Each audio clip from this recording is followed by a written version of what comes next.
বন্ধুরা নমস্কার। বন্ধুরা মাদার্স কিচেনে সুস্বাগতম। আজ আপনার একটা সাধারণ একেবারে বাঙালি ঘরে বাঙালিয়ানা রেসিপি শেয়ার করতে চলেছি আপনাদের সাথে। দেখেন রাস্তা দিয়ে এই যে পোনা মাছ, দুটো পোনা মাছ ছিল, আর একটা এই যে কি জাপানি পুঁটি না কি বলে, এই দেখুন এটা জাপানি পুঁটের, এগুলো না হচ্ছে রুইয়ের পোনা।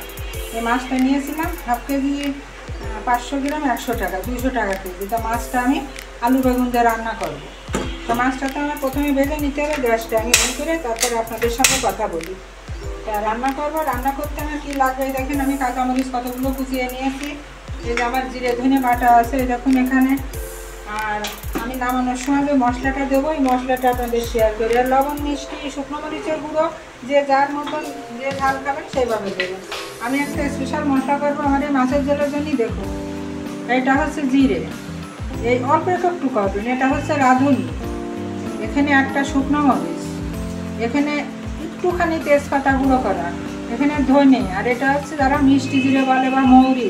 আর এই দেখুন এইটুকু নামে মাত্র একটু দারচিনি।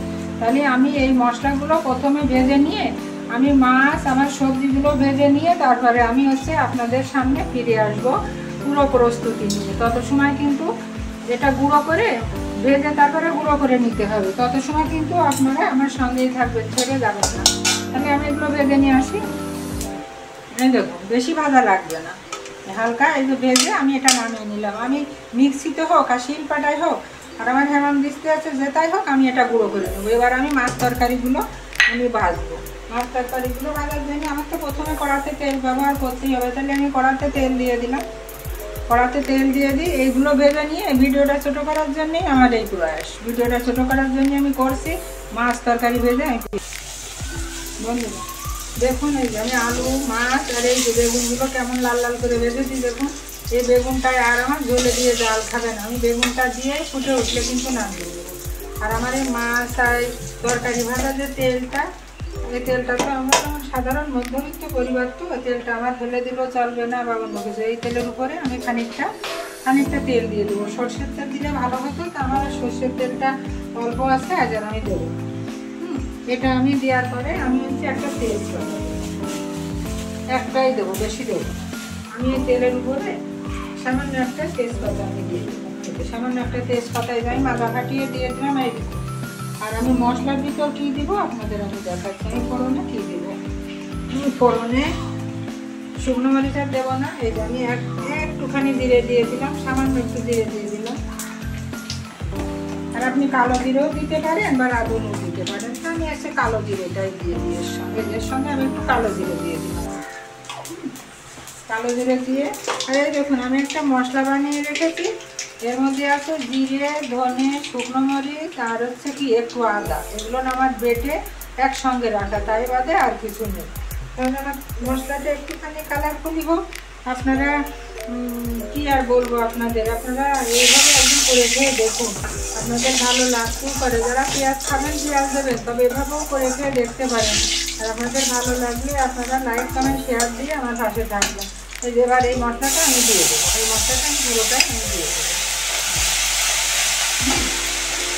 পুরো মশলাটা আর আমি মশলাটা এভাবে জলে গুলে দিলাম, কারণ কি যে মশলাটা যাতে আমার তেলের পরে দিলে না পুড়িয়ে যায়।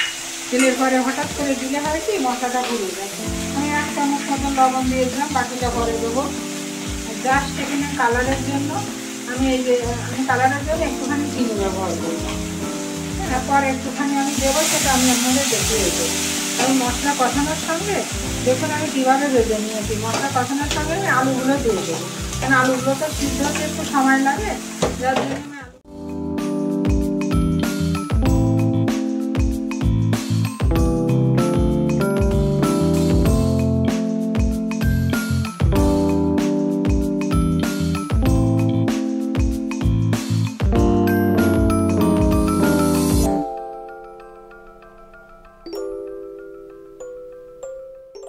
আমি দেখুন আমার কাঁচামরিচ আমি খানিকটা দেবো আর খানিকটা আমি নামানোর সময় দিয়ে দেবো। এই দেখুন খানিকটা দিয়ে দিলাম আর বাকিটা আমি নামানোর সময় দিয়ে দেবো।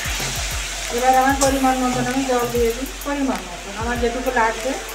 কেননা সবই তো আমার ভাজা, আর জল বেশি এটা লাগবে না। আমার লোক সংখ্যা অনুযায়ী আমার 7-8 জন লোক, 2 বেলা খাওয়া হবে, আমি সেই অনুপাতে জলটা আমি দিয়ে দিলাম। একটু মাখো মাখো করেই করবো। দিয়ে আমি হচ্ছে একটু ঢেকে দেবো, ঢেকে দিয়ে আলুটা সিদ্ধ করে নিই আমি ফিরে আসছি বন্ধুরা। এবার দেখুন আমার এই আলুগুলো সিদ্ধ হয়ে গিয়েছে, আমি তুলে দেখছি আমার আলুগুলো নিয়ে দেখুন আলুগুলো আমার গলে গিয়েছে। এবার আমি কী করবো, আমি মাছগুলো আগে ছেড়ে দিই, আমি মাথাগুলো আগে দিই। মাছগুলো কেনার সময় লাফাচ্ছিল বন্ধুরা একেবারে, না বোঝেন তো মাছের ভাতে বাঙালি মানে মাছ দেখলে না কিনে থাকতে পারি না, এই একটা বড় অভ্যাস আমার খুব বেশি। আমার মাছের প্রতি প্রচণ্ড ঝোঁক, কিন্তু মাংসের প্রতি আমার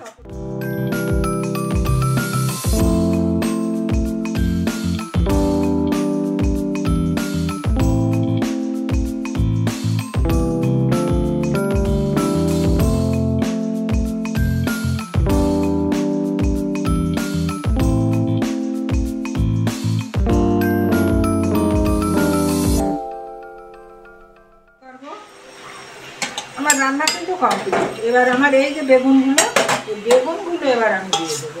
বেগুন দিয়ে কিন্তু আমার জাল হবে না বেশি, হ্যাঁ সুন্দর এই যে বেগুনগুলো ভাজা উপরে ছড়িয়ে থাকবে।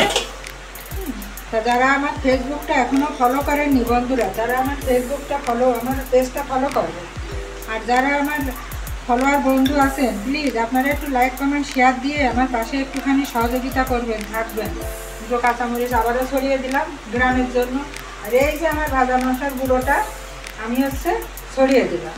আর আমার ইউটিউব চ্যানেলটি আছে, ইউটিউব চ্যানেলটি আপনারা সাবস্ক্রাইব করবেন, এটুকু আপনাদের কাছে আমি আশা করতেই পারি।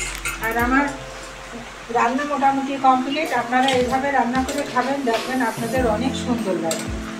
এই দেখুন বেগুন দিয়ে আলু দিয়ে মোটামুটি পুঁটি মাছ পোনা মাছ যে মাছই হোক মানে চারা মাছের এই যে ঝোলটা আমি করলাম, আপনাদের ভালো লাগবে।